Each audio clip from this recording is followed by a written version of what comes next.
What's up mga katoro? Isa pong magandang umaga sa inyong lahat. At welcome po sa aking channel, Turong Gala. Ngayon pong araw nito, yung ating gagawin ay paglagay po ng flashing sa firewall mga katoro, mga kaibigan.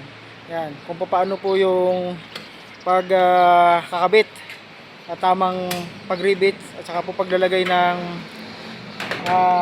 sealant o kaya ibulkasil sa ating pong overlap. Yan. At kung gano'n po kalaki yung overlap natin mga katoro, mga kaibigan. Tara po, samahan po niyo po kami at kakabit natin ngayong umagang ito. Ayan. Manood po niyo hanggang sa video mga katoro. Hanggang sa video mga katoro, mga kaibigan. At sa magpalang araw po sa ating lahat.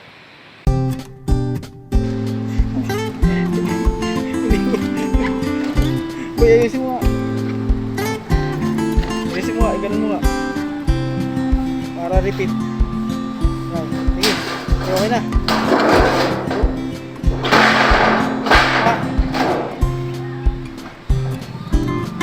Okay, sige. Ikaw ka magano.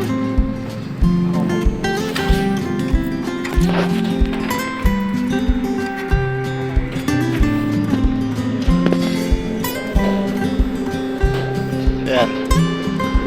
Guys, tayo mo ng pinaghawak ni Katoro ng kanyang camera.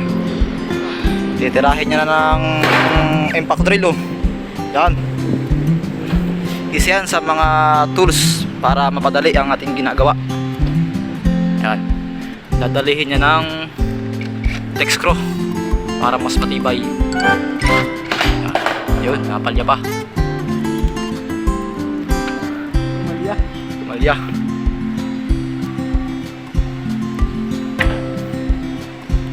Yan.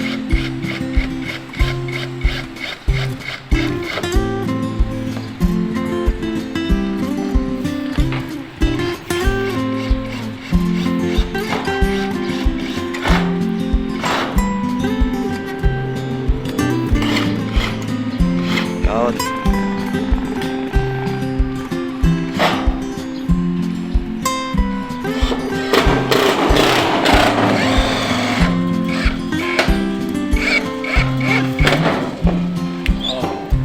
Tignan nyo naman guys kung gaano kalupit. Sa dugtungan naman repeat na lang ang ating pandadali dyan. Mamaya papakita natin guys.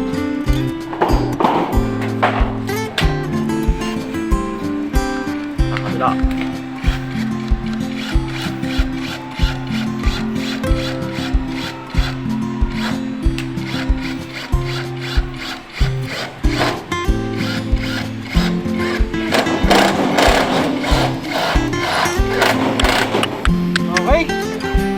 Talaga naman. Sige sir, at ikaw naman. Pagkatapos po namin i-text sa mga katoro, so nire-release po ni Sir Marvin yung sa dugsungan, yung splicing po natin.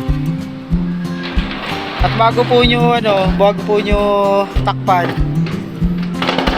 siguraduhin po nyo na nalagyan ng yan, Super Volcasil Bostek baka naman. Ayan po. Yung po naman na inabubuhat pa mga toro. Ayan. So sa dugsungan po para ipit na. Yan. Ipit na yung Bostek. Doon po kayo lalagay ng rivets sa pinaglagyan na yun.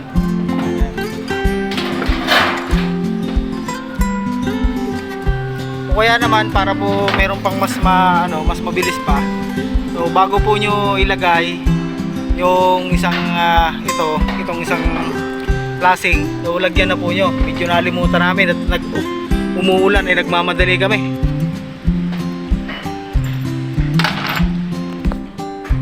Sige sir, lagyan mo. Lagyan mo ba?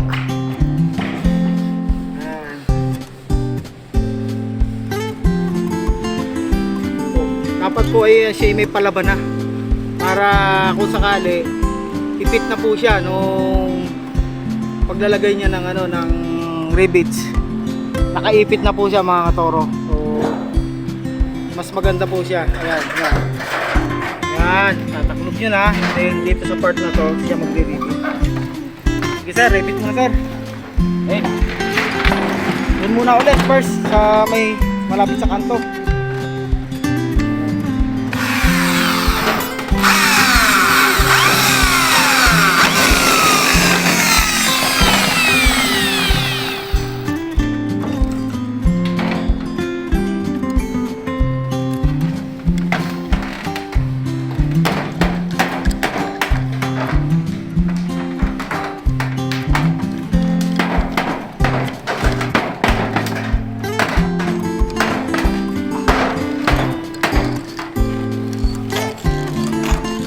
Mga katoro, naipit na po yung yung Volcasil, kaya lalagyan din po natin yan dyan sa gilid, kaso mas maganda yung may ipit na.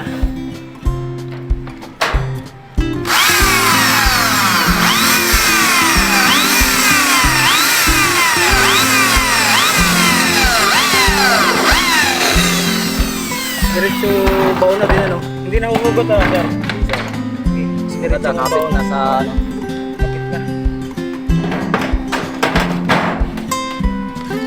po ay kaya sinasagad namin ganun, diretso na din po yung apit yun sa semento, hindi na po yun mahuhugot mga kaibigan.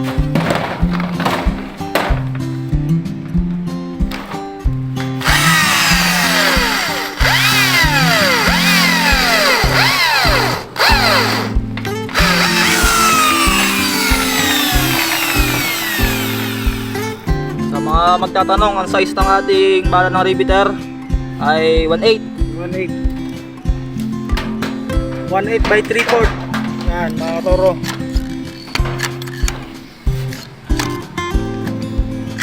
Medyo madadasik mo ng konti, babaw nun sila. Oo.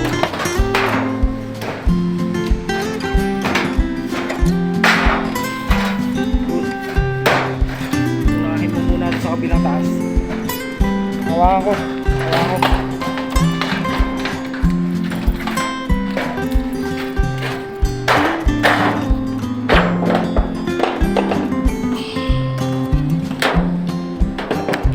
Sarap.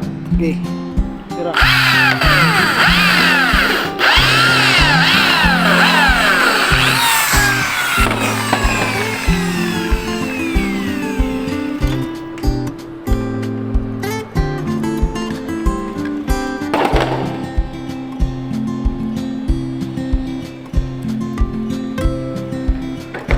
Ayun. Nakakab naman. Yan po mga katoro yan. Sa slicing po nyo, paulit-ulit lang po nyo gagawin yan.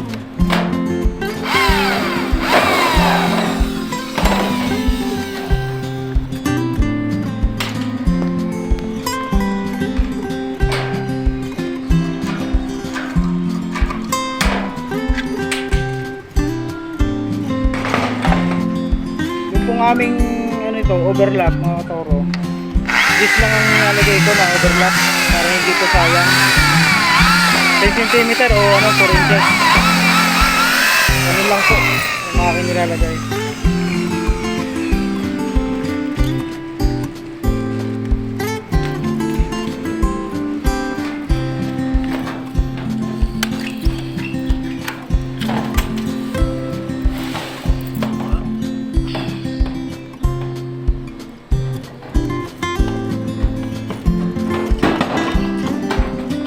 Gagamit po kayo ng gunting nito, ganitong gunting para mabilis.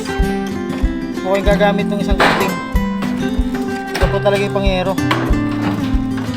Para lang po kayo naglalaro dito. Tapos na yung ginamit.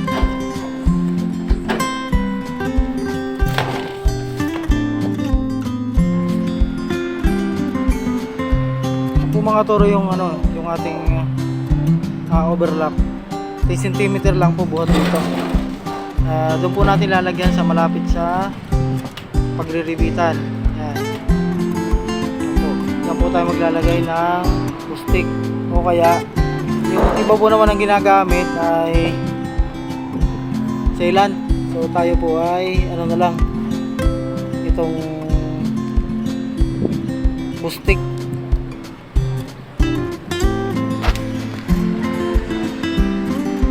Buhat po dito sa ano yung overlap natin, just lang po tayo. Sir, lagi na, sir.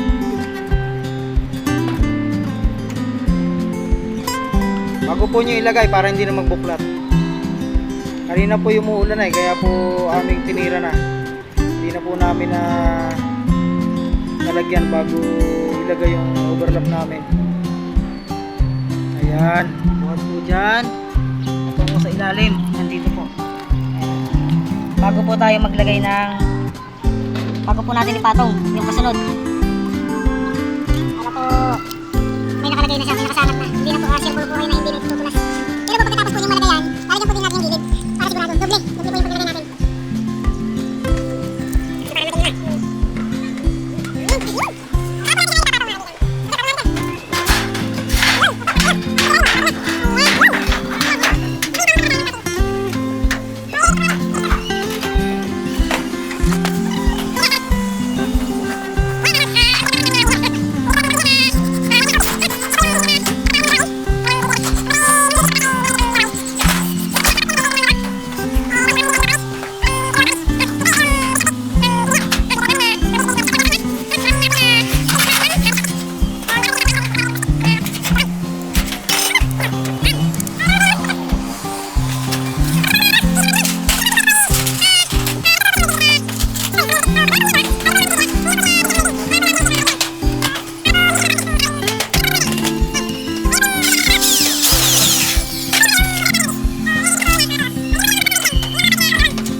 Po mga toro.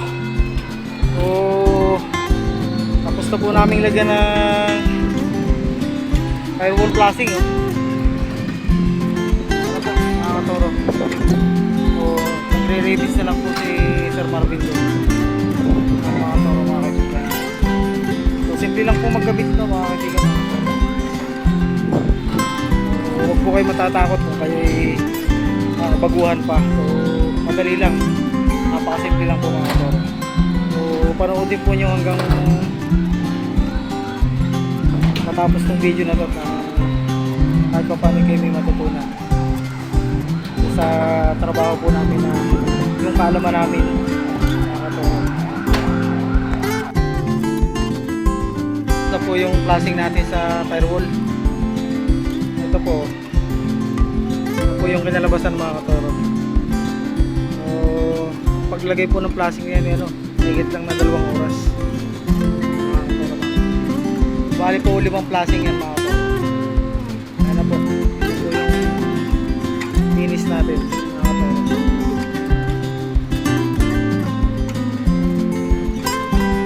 Ayan po mga toro, natapos na po tayo sa paglalagay ng flashing. Salamat at tayo natapos ng maaga at tayo hindi inulan. Kung may mga padaan sa inyong page, subscribe, like, and share po. Click na rin po yung notification bell para updated po kayo sa mga random videos ko mga katoro mga kaibigan. So mapagpalang araw po sa ating lahat mga katoro mga kaibigan. Maraming salamat po sa lahat po ng sumusubaybay sa Turong Gala. Yan, so mapagpalang araw po sa ating lahat.